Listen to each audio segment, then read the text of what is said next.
It would seem to me, based on the military deployments, that the objective is to allow Trump to have some more options to do things like hitting targets in Venezuela or blockading their ports, for which you might have to destroy a significant portion of the Venezuelan Air Force and air defense forces. That's why the carrier is there.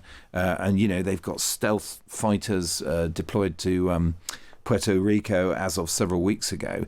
What you don't see, and I think this is quite important, because some people have said, Trump's about to invade Venezuela. Well, there's a Marine Expeditionary Unit, which is, it's like 2,500 guys as part of that build-up. They're not going to invade Venezuela. Israeli hostages killed in Gaza are yet to be returned by Hamas as part of the first phase of the ceasefire. It was, of course, promised. Hamas returned 3 bodies this morning. They're being identified in Israel. That would mean 8 hostages are yet still to be found. The fact that we hear about this in this way, Mark, Israel's decision to publicly announce each recovery of remains, and why does that happen? Does that meaningfully increase the pressure on Hamas? Is it purely a domestic thing? Do you think it risks sort of hardening Hamas behaviour because it gives them enormous power and leverage over each set of remains? And it's ghoulish to talk about it, but it's very important. Yes, well, of course it's enormously important in terms of internal Israeli politics, because I think it's been clear for quite a long time. I mean, Netanyahu struggled to define achievable terms for ending the war, because he kept loading in these maximalist things about the complete destruction of Hamas or the disarmament of Hamas, which are going to be very difficult to achieve, if not impossible. But the big consensus item in Israeli society was bringing back the hostages. And they're dead and alive. Yeah, exactly. Yeah. Exactly. As you know, they're grieving families. I mean, there's a history of this in previous conflicts. There were some soldiers who were killed in Lebanon in 1982 and whose bodies, the Syrian army then overran the area where they were. There was a sort of counterattack. And the fate of their bodies remained a sort of potent Israeli domestic political issue for the next 25 years. So it is a society in which this is a factor. And yes, you're right. There has been a tug of war, if you like, over the remains. Hamas, of course, has accused Israel of failing to meet its objectives in terms of the number of aid trucks by quite a wide margin. But this is all part of, that same effective negotiation, the reduction of aid when Israel felt that Hamas was dragging its feet. I think there's quite a bit of popular pressure in Gaza on Hamas to just get it over with. If they've agreed to send the bodies back, do it. Then the question is the practical one of, do they know where they are? Once again, the Israelis accuse them of acting in bad faith. But yes, not that many left now. We had 3 identified overnight, including quite a senior military officer who was killed on October the 7th, 2023, the most senior. His body was taken back into Gaza. That was returned yesterday.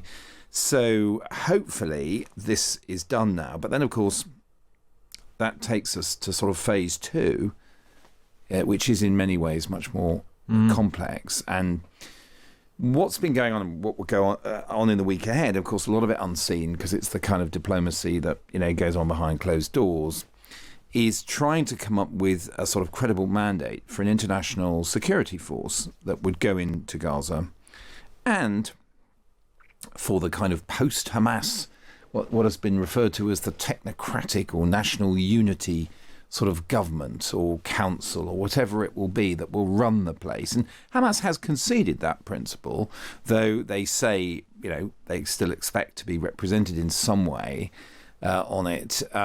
So they have conceded that principle. And so the question is, how do you actually, with a very shaky on-again, off-again ceasefire, solidify things, bring some kind of stability, continue the withdrawal of the Israeli army, create a situation where people who are willing to give money for reconstruction feel confident to spend it? Because if it's just going to be a big war again, then, why rebuild buildings, if they're going to get destroyed again? So I have so many questions and not enough time. Yes, sorry, but a very long answer. No, look, it's always fascinating. But there've been repeated Israeli strikes on Gaza over the past few days, quite a lot of them last week.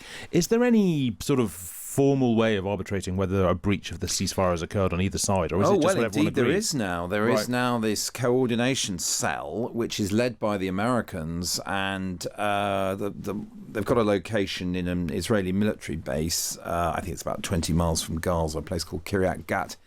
And they, I think, do have people on the ground in Gaza as well. But they're mainly in this Israeli military base, and they're looking at all the drones and other intelligence feeds. And just yesterday, actually, or the day before, they put out some footage from one of their drones, not an Israeli one, which showed Hamas taking over an aid truck. Yes, if people are waiting for the finger to be pointed at Israel sometimes, one assumes that it will be this monitoring centre that does it. It has certainly pointed the finger at Hamas. And indeed, interestingly and slightly curiously, even the Qatar government, which is seen in many ways as very sympathetic to Hamas, has also, with a couple of the major ceasefire breaches of the past 10 days, blamed Hamas for attacking the Israeli army, but said Israel's response was disproportionate. Benjamin Netanyahu is going to be in court this week over corruption charges. It was hung over him for quite a long time. How could that affect the peace process more generally? This is an interesting question. I've never quite bought the line that Netanyahu was keeping the war going because of this corruption trial. Some people believe this very strongly. Because it didn't stop the corruption trial. From time to time, of course, he would say, I'm fighting Iran right now, I can't come to court, that sort of thing. They would delay hearings. So it's helped him draw it out. I think the more fundamental reason why he's tried to stay in power and avoid sort of falling on his sword politically is because he was desperate to try and end the Gaza war on those advantageous terms that I was talking about earlier. So, yes, I mean, could it still deliver a verdict that harms him politically? Yes, I think it could. I mean, of course, we heard Donald Trump when he was over, earlier this month, speaking, late last month, I beg your pardon, speaking in the Knesset, suggesting that he might be pardoned on these corruption charges, which, of course, I don't think is going to happen. So it's kind of there, but I don't think most people think that will actually bring down Netanyahu. So Yvette Cooper, our Foreign Secretary, is going to be in Jordan today. She's calling for more aid to reach Gaza. She's going to visit a warehouse where UK aid supplies are stuck, waiting to enter the Gaza Strip. Why is aid struggling to get in? Is it Israel that's blocking it? Is it Hamas that's failing to sort of meet agreements about receiving it? What's actually happening there? No, I mean, Israel definitely has pinched the pipe, as it were. I mean, the original annex to the Trump plan and what was then called Phase 1, as they worked out practical details, how to get the ceasefire in, hostages back and aid in, was 600 trucks a day. So that's what the Israelis have agreed to. But there are assessments that, some days it's been more like 150, 200. And that has definitely been a process, I would say. My analysis would be that at times in this rather unpleasant argument over the return of corpses and remains, the Israelis have restricted the flow in order to try and add a source of pressure. Now, of course, lots of people are not happy about that because they're saying you undertook to let in 600 trucks a day. And I imagine Yvette Cooper is trying to, in a general sense, increase the pressure on Israel a bit. But they have been, I think, as a deliberate instrument of policy, restricting it somewhat. But still, clearly, the situation over the last few weeks has been of a major inflow of aid. Let's cross the world while I've got you, Mark, and go to Venezuela. President Trump has downplayed the risk of a full-scale war with Venezuela, but he says President Maduro's days are numbered.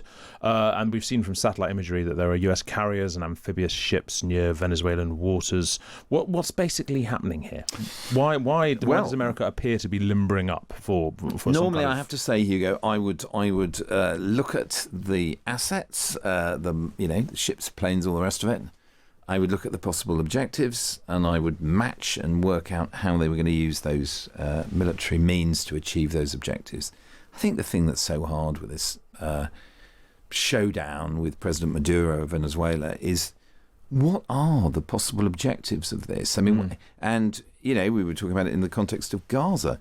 are those achievable objectives? I mean, we've seen this before in the early 90s, the so-called US war on drugs. A lot of aid put into South America, less bellicose. They weren't blowing up boats crossing the Caribbean as the Trump administration has done in the last couple of months. But, in a sense, it's just an open-ended thing once you start a so-called war on drugs. And so what are the objectives? It would seem to me, based on the military deployments, that the objective is to allow Trump to have some more options to do things like hitting targets in Venezuela or blockading their ports, for which you might have to destroy a significant portion of the Venezuelan Air Force and Air Defense Forces. That's why the carrier is there. And, they've got stealth fighters deployed to Puerto Rico as of several weeks ago. What you don't see, and I think this is quite important, because some people have said, Trump's about to invade Venezuela. Well, there's a Marine Expeditionary Unit, which is, it's like 2,500 guys as part of that build-up. They're not going to invade Venezuela. That is clear. So what are they going to do? What is the idea?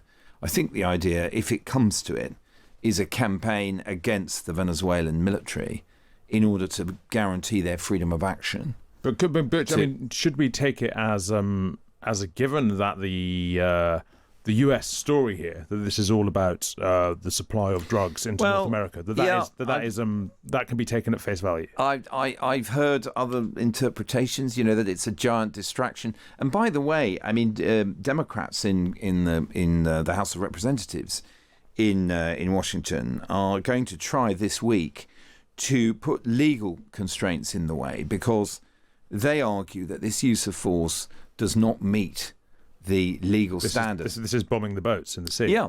What's happened already is well outside the president's discretion, and is that Congress retains powers over waging war, and Congress has not been asked to vote on this.